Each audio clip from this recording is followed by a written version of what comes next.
Hello, and welcome to another Tristan Has Thoughts Destiny 2 discussion. Today I've decided to pick exotic raid dungeon RNG as our topic. This is something I felt quite strongly about ever since the introduction of RNG raid exotics in Forsaken, and their continual introduction since. Let me start hot. Exotic raid dungeon RNG, it sucks. The other day I was lucky enough to get the new exotic bow, Hierarchy of Needs, from the newest dungeon Spire of the Watcher. As excited as I was, the first serious thought to enter my head was relief. Why was this? Well, I realized that now that I had earned the exotic, I no longer need to worry about completing the dungeon 3 times a week to maximize my chances at getting said exotic.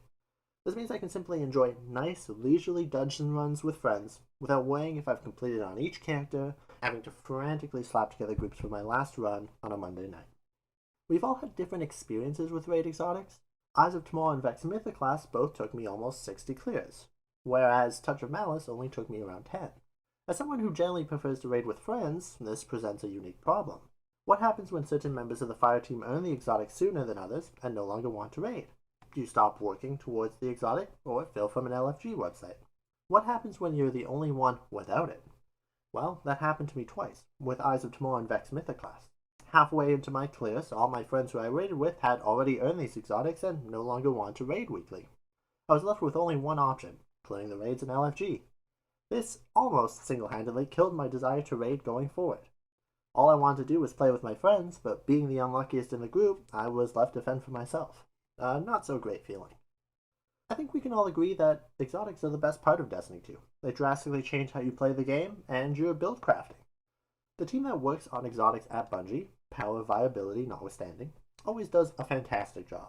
The sound design is always top-notch, and the art team always knocks it out of the park with the visuals and aesthetics of the exotics. This is why exotic weapons are generally so coveted. I can already foresee people saying, Tristan, not everything needs to be handed out. Sometimes you're going to have to work for the things you want. And to this, I do agree. I don't think there was anything wrong with keeping exotic raid dungeon weapons RNG, but now surely I've confused you. Earlier I said exotic RNG sucks, but now I'm saying it's fine and can stay? Well, this is because I think I can suggest a system that will appease both sides of this argument. Let me introduce you to a system in an already existing game, Final Fantasy XIV.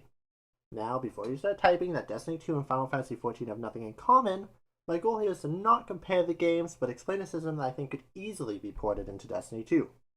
For a brief TLDR, in Final Fantasy XIV, each extreme completion, which is a short, difficult 8-man fight, will drop a chest that has a chance to drop a mount, similar to how each raid completion in Destiny has a chance to drop that raid's exotic.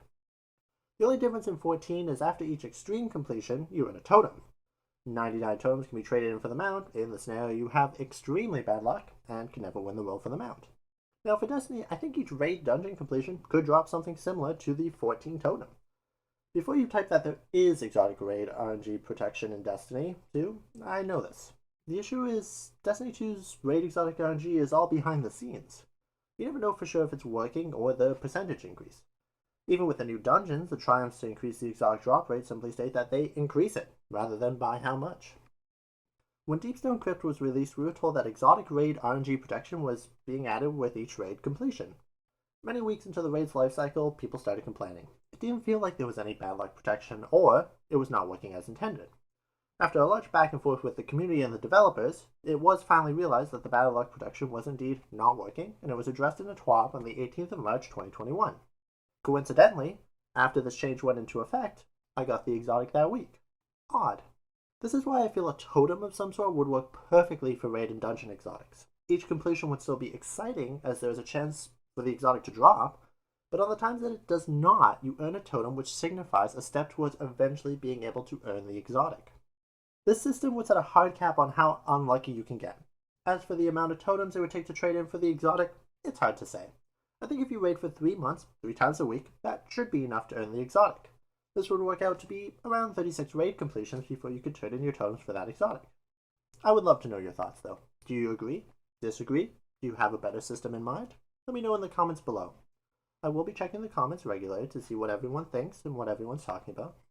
As usual, if you like this kind of content, a like and a subscription would mean the world to me.